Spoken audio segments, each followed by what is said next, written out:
It was a busy night into morning for Meriden police officers. Once again, very active, very ongoing investigations. Many nearby neighbors were alarmed by the heavy police presence. I love this little town. I like to think of it as being safe.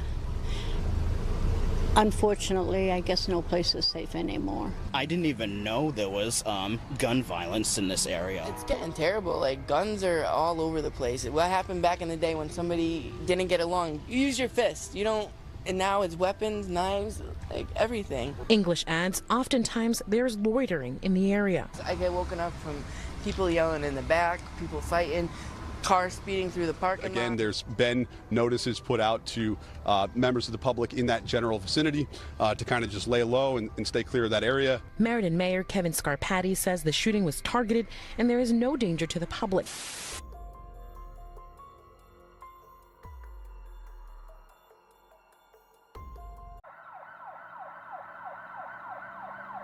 "28-year-old Beth Ndwiga was an ambitious and hardworking woman. She was raised with her siblings and attended Orville Platte High School until her sophomore year when she transferred to Westwoods Christian Academy in Hamden. While at Platte High School, she was enrolled in honors classes and decided to enroll in college-level courses during her junior and senior years. In a 2012 interview with the Record Journal, then 16-year-old Beth said she wanted to challenge herself and considered focusing on a medical degree in college. In her words, she knew it would all be worth it in the end. After graduating, she attended Middlesex Community College in Middletown and later took a medical assistant course in Wallingford, earning a certificate to work as a medical assistant. Over the years, she worked at various medical offices and loved her job because she genuinely enjoyed helping others. Although she recently moved out of her family home, she kept a close bond with her parents, brother, and sister. Beth would decide to head out for a night of fun with a friend, enjoying the weather and all that Meriden had to offer. Little did anyone know, things would unexpectedly take a turn for the worst. Around 10 p.m. on July 22nd, Meriden police responded to 161 State Street, located near Meriden Green, a 14-acre flood control park and economic development project located in the heart of downtown Meriden. Several calls came in regarding shots being fired in the immediate area. Upon arrival, they would locate an unresponsive adult female. Meriden police have had large sections of the green shut down overnight, as you can see with all the police tape behind me. And then at around 9:30 this morning, a group of detectives came back out to the scene to further investigate. Detectives walked in a line, combing through the grass of the green for evidence related to this deadly shooting. Police say there was an argument between two people who knew each other, and one woman was shot and killed. Police have not made any arrests yet and have not released any information about a suspect, but said they believe there is no further threat or danger to the public. This happened just after 10 o'clock last night at 161 State Street, right near the corner of Mill Street. This is so close to the train station, so for several hours overnight, the train station was closed and a public bus stop was moved from State Street to Colony Street. This also happened right across the street from the Community Health Center. They chose to cancel their health fair today as the investigation plays out. At this point, police are not releasing the name of the woman who died. In Meriden, Jennifer Jowis, NBC Connecticut News. The victim was identified as 28-year-old Beth Ndwiga, who was sadly pronounced dead at the scene after succumbing to a gunshot wound.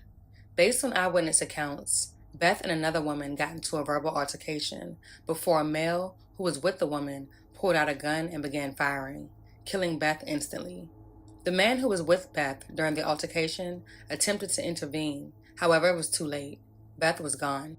Police would quickly identify the suspect as 32-year-old Mariah Farrar of Meriden. Her and Beth were familiar with one another. During the altercation, police believe Farrar was stabbed with a knife, and then Ndwiga was shot. This has not been confirmed or denied. She was immediately taken into custody for questioning. State prosecutors called the killing an execution-style shooting because Beth was shot while on the ground. Farrar's attorney argues the witnesses in this case can't be trusted, and there's no probable cause to arrest her. However, the judge ruled otherwise. According to court documents, an eyewitness told police Beth was assaulted by at least two other people, a man and a woman. At some point during the altercation, Farrar was stabbed in the neck, with her male companion then drawing a gun at the witness. Beth attempted to run across Meriden Green, with both suspects running behind her. The male suspect then shot Beth, who fell to the ground before being shot a second time. Farrar and the male suspect then ran to a nearby train station. Officers found video from a nearby train station where a man in a hooded sweatshirt and sweatpants was seen with an object in his hands, while a woman in a black hooded sweatshirt and gray sweatpants was holding the right side of her neck. Several individuals in the area were able to positively identify Farrar as the female suspect, while confirming that she lived above a downtown coffee shop on West Main Street.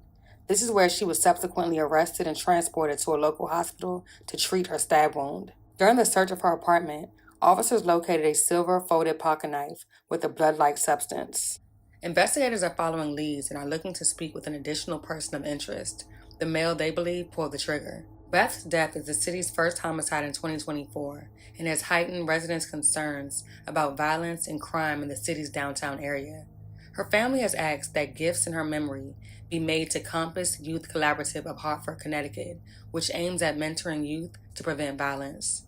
The weapon used in the shooting has never been found. Meriden police say it all started just after 10 o'clock Monday night when officers found 28-year-old Beth Ndwiga shot to death on the Meriden Green. Officers closed the area to begin investigating through the overnight and spanning until noon Tuesday. People who live nearby say they're not surprised something like this happened in Meriden. To be honest, it doesn't surprise me. It really doesn't, because that's just the way Meriden is. Shortly after investigators wrapped up their investigation at the Meriden Green, police blocked off West Main Street as part of their investigation, saying they believe an argument took place before Monday night's shooting. We believe that she was involved with a dispute with the particular woman who resides behind us, which is what led us to this apartment today when we obtained that information. We also believe that there might be a male involved. We're not entirely sure about that based on the information we obtained last night.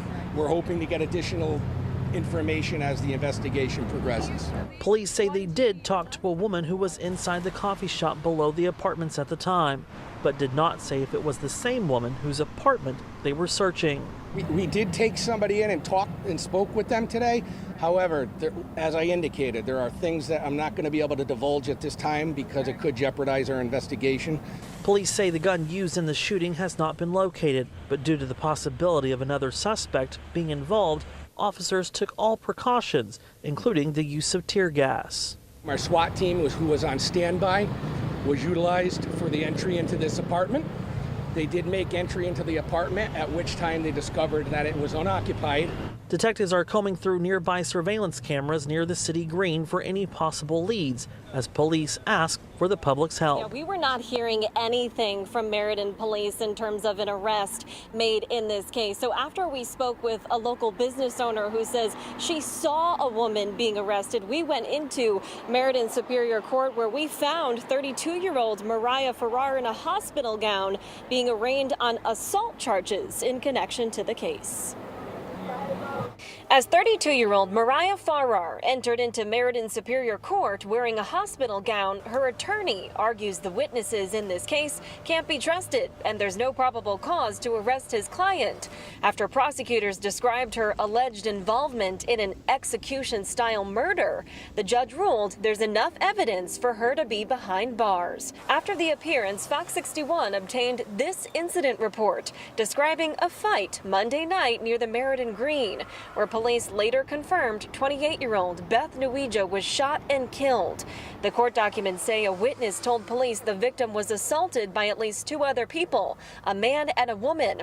When the witness tried to intervene, the documents show the witness told police one of the suspects drew a gun and pointed it at him. Shortly after, the woman was stabbed in the right shoulder. The papers say the victim then ran across the green with both suspects running behind her. The witness told police the male suspect shot the victim, who fell to the ground. The documents say the witness told police the man shot the victim again while she was on the ground.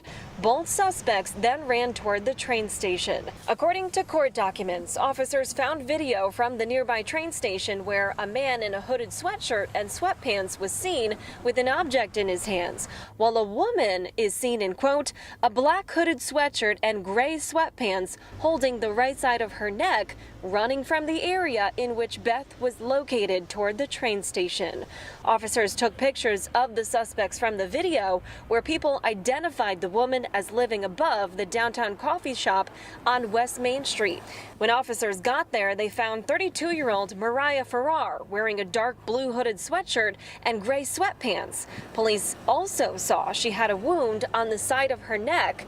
Farrar was taken into handcuffs and transported to the hospital. That's when officers closed off the street and entered her apartment with a SWAT team. Documents show officers found, quote, a silver folded pocket knife on which was a blood-like substance. The court documents say there was probable cause to arrest Farrar because she matched the physical description of the female suspect with a wound on her neck. 32-year-old Mariah Farrar was arrested and charged with assault in the second degree and conspiracy to commit assault in the second degree. Bond for Farrar was initially set at $750,000, but was reduced to $250,000 for reasons unknown. She is scheduled to appear in court on August 14th. Details leading up to the verbal altercation remain unclear, and the male suspect has not been publicly identified. The case remains ongoing.